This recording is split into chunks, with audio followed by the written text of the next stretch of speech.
November 25th, 1177.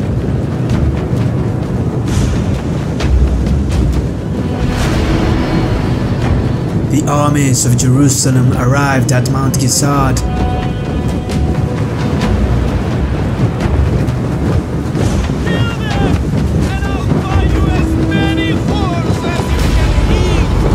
They carried the relic of the true cross, its gold glistening under the sun.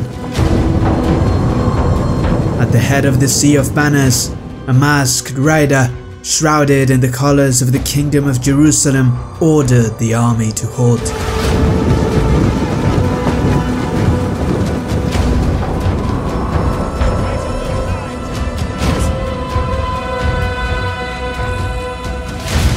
It was none other than the 16-year-old King of Jerusalem, Baldwin IV, who stood at the head of a 4,500-strong Crusader host.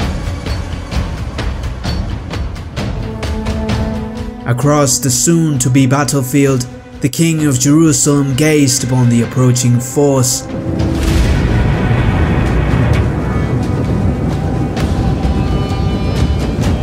That day, he would face Saladin, Ayyubid Sultan of Egypt and Syria. The Battle of Montgisard, that saw an outnumbered 16-year-old leper face the mighty hero of Islam, was about to take place.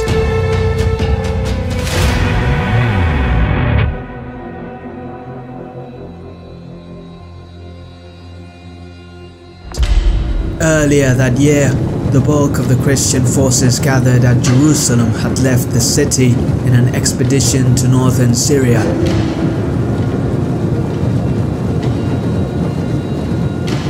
Aware that only a slim defense force remained at the holy city, Saladin had raised a mighty army and had plunged into Crusader territory from Egypt towards Jerusalem. In order to stop Saladin, the young King Baldwin IV had gathered as many men as he could and had faced the Muslim host at the fortress of Ascalon. However, the Ayyubid Sultan had simply left a fraction of his force to keep the king under siege and had continued the march towards Jerusalem. But apparently, in spite of this maneuver, King Baldwin had initiated the pursuit as soon as the siege of Ascalon had been lifted and had managed to give chase and reach for Saladin before the Ayyubid army could arrive at Jerusalem. The Sultan was impressed. Accompanying the King of Jerusalem was Renaud de Chatillon, Lord of Kerak and a fierce enemy of Saladin. The aggressive leprosy Baldwin suffered severely crippled his ability to lead his forces in battle, so Renaud de Chatillon was the de facto commander of the army. Among other notable Christian commanders was the notorious Balian of Ibelin, who would lead the defense of Jerusalem a decade later, and his younger brother Baldwin, who held lordship over Ramla, the province that Saladin had invaded. Alongside the forces of the Kingdom of Jerusalem would fight 80 knights of the Templar Order, led by their Grand Master, Order of Saint Mound.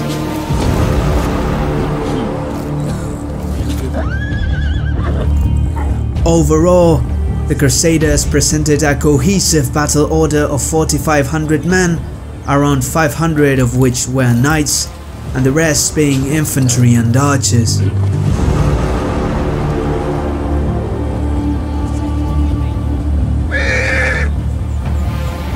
On the other side, Saladin's forces had been caught by surprise. The Sultan didn't expect Baldwin to give chase, so he had allowed his men to spread far and wide to forage and restock their supplies.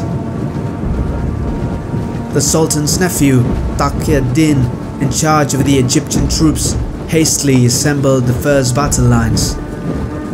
The numbers of the Ayyubid army are hard to settle, as an important part of his host was away, raiding and foraging, and another contingent had been left guarding the baggage train. If we consider Saladin intended to conquer Jerusalem and had disregarded Baldwin's army as a threat, we can assume a number over 10,000, probably closer to 15,000 men. However it may be, King Baldwin managed to dismount his horse in spite of his illness before the true cross and prayed to God for victory. With the morale of his men bolstered, the King of Jerusalem led the attack himself.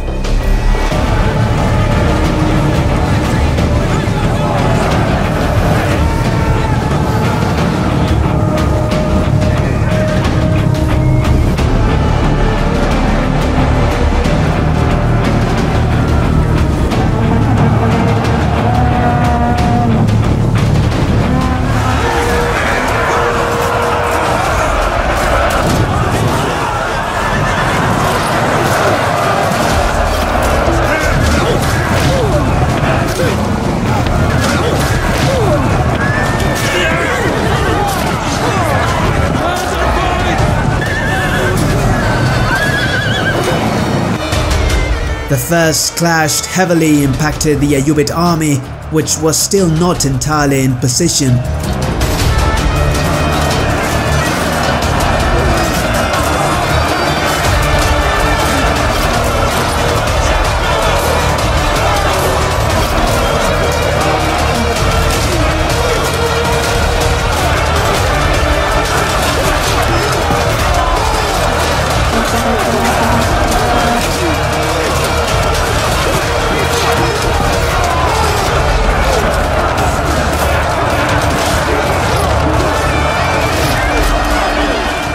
The young King Baldwin was in the thick of the fighting, and his retinue fought valiantly. The chroniclers describe his charge as follows: "The young king, stricken with leprosy, overcame all obstacles and fought with great courage, which also gave courage to his men."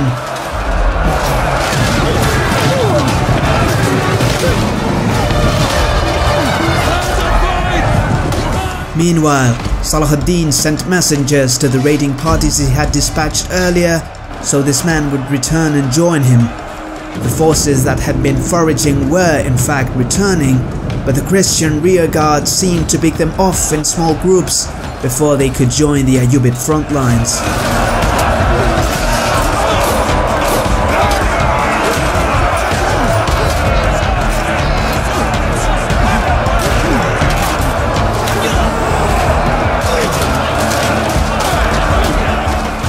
Now, if you're enjoying the video so far, I would like to ask you to like the video and subscribe, as I'm one person alone working to push this channel forward. Thank you for your support. As the fighting intensified, the Christians seemed to be slowly gaining ground on the Muslim forces.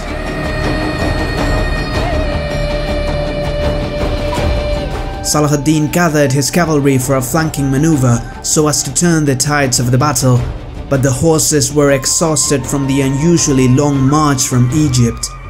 This effort would not succeed. Frustrated but not beaten, the Sultan then resorted to arranging the arriving raiding troops for a counterattack. The forces that were away at the start of the battle were amassing in one of the flanks of the Ayyubid army. Saladin spurred his horse towards them. From the other side of the battlefield, Templar Grandmaster Order Saint Mound noticed the bulk of unorganized men gathering where the Sultan was heading, and his reserve of heavy-mounted knights pushed forward in a powerful charge.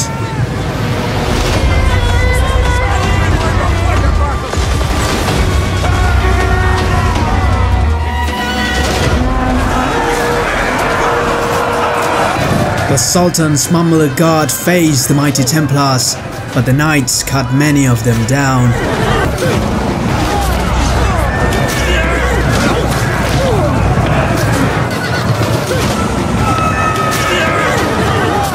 Ralph of Dees, an eyewitness, describes the dreadful clash as follows: "Sparring all together, as one man, they made a charge, turning neither to the left nor to the right.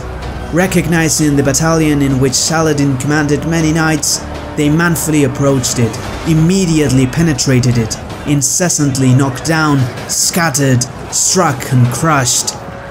Saladin was smitten with admiration, seeing his men dispersed everywhere, everywhere turned in flight, everywhere given to the mouth of the sword.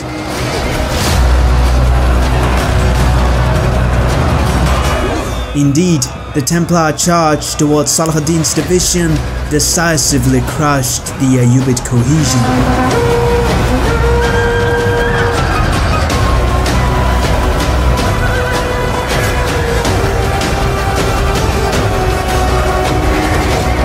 As the battle turned into a slaughter, Muslim soldiers were cut down left and right.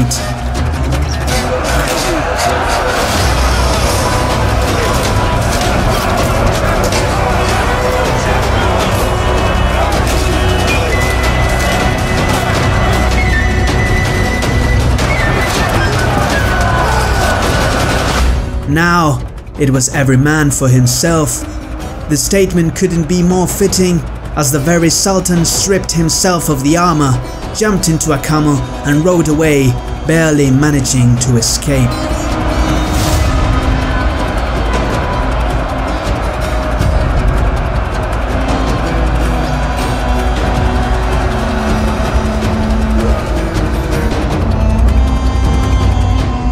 At the end of the day, Jerusalem was victorious.